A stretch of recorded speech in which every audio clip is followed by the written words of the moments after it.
Chapter 18. Julian. Julian was not at all used to his intercom buzzing at 7:30 a.m. But then, many strange new things had happened since he launched the Authenticity Project. He was still dressed in his pajamas, so he threw on the nearest jacket he could find, Alexander McQueen, circa 1995, wonderful epaulettes and gold frogging, and a pair of the Wellingtons that had sprung from the understairs cupboard, and he walked out to the gate. Julian had to look down a couple of feet from his 6-foot vantage point to see his visitor. She was a tiny, bird-like Chinese lady, face like a walnut, eyes like raisins, and a wild thatch of short gray hair. She was, quite possibly, even older than himself. He was so busy staring at her that he quite forgot to speak.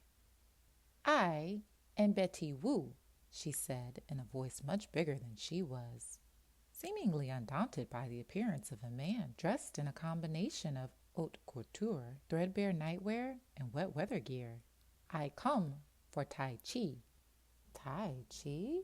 echoed Julian, aware he was sounding rather gormless.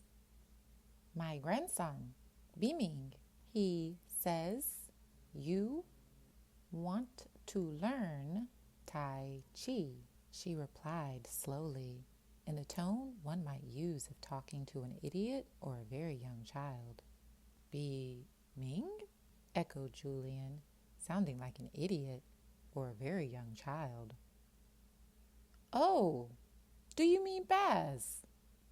I do not know why he does not like Chinese name." "Is he ashamed?" huffed the lady called Betty. "He says you want me to teach you Tai Chi." Julian had said nothing of the sort, but realized that there was no point in arguing with this force of nature. I wasn't expecting you, so I'm not exactly dressed for the occasion," protested Julian, who knew, far better than most, how important it was to wear the right outfit. "Perhaps we should start another time. No time like present," said Mrs. Wu, narrowing her narrow eyes at him. "Take off the coat and big boots." She glared at his wellies as if they'd badly offended her. "You have big socks?" Julian, who was wearing his warmest woolen bed socks, nodded silently. Mrs. Wu walked into the center of the paved courtyard, shrugging off her black wool coat, which she placed on the wrought iron bench to reveal loose black trousers tied in a drawstring and a pale gray smock top. Although it was cold, the sheltered courtyard was lit by the pale winter sunshine. A light frost glittered like fairy dust. "I talk, you copy," instructed Mrs. Wu as she planted her feet some distance apart, bent her knees, and raised her arms in an extravagant swooping motion above her head, like a giant heron, breathing in through her nose in an exaggerated fashion. "Tai Chi is good for posture, circulation, and flexibility. Makes you live longer. I have 105 years old." Julian stared at her, not sure how to respond politely. Then she grinned broadly, revealing small, spaced-out teeth, not big enough for her mouth. "It is only joke. Tai Chi good, but not that good." Mrs. Wu bent her knees again, then turned sideways, bending one arm behind her and pushing the other forward, palm first, as if to ward off an intruder. "Tai Chi is about the balance of yin and yang. If you use hardness to resist force, then both sides will break. Tai Chi meets hardness with softness, so incoming force exhausts itself. It is philosophy for life also. You understand?"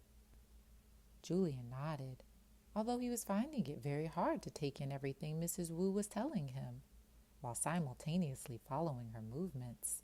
Multitasking had never been his forte. That's why he'd never mastered the piano. He couldn't get his 2 hands to do different things concurrently. Right now, he was trying to balance on one foot with his right elbow touching his right knee. When we first come here in 1973, two men came to restaurant and say, "Go back to China and take your filthy foreign food with you." I say, "You are angry. Anger comes from stomach. Sit, I bring you soup for free. It will make you feel better." They ate my wonton soup, recipe from my grandmother. They have been customers of restaurants for 40 years. Meat force with softness. Recipe for life. Now you understand. And strangely, he did.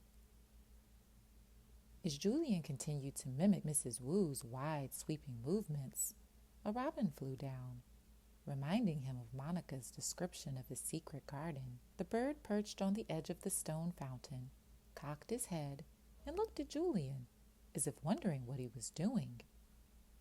You may well ask, thought Julian, wobbling on one foot. After about half an hour, Mrs. Wu put her hands together in prayer position and bowed toward Julian, who, still copying her, lowered his head toward hers. "It is good for first lesson," she said. "In China, we say, one meal won't make a fat man. You need to do little and often. I see you tomorrow. Same time."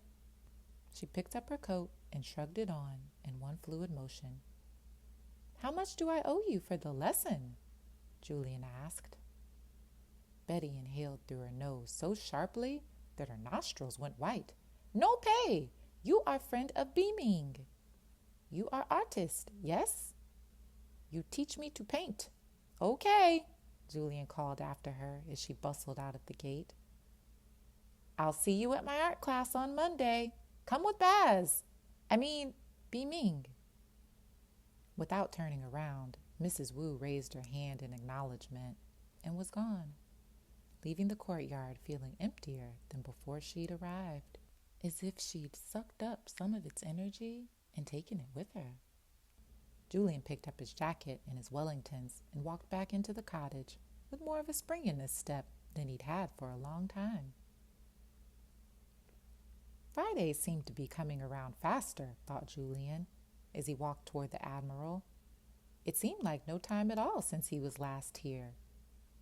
This time, he was less surprised to see some figures already resting against the marble vault, bundled up in coats and scarves.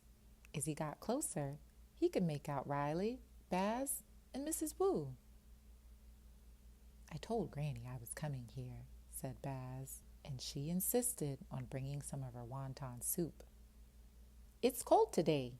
My soup warms the body, warms the soul," said Mrs. Wu, pouring soup from a huge thermos into 4 mugs that Baz had been carrying in a wicker basket. "Do sit down, Mrs. Wu," said Julian, gesturing at the marble slab over the Admiral. He wasn't actually worried about her comfort, but she was standing on Keith. "To Mary," said Riley, raising his mug. Mrs. Wu raised her eyebrows into 2 curious caterpillars. "His wife, dead," mouthed Baz to his grandmother.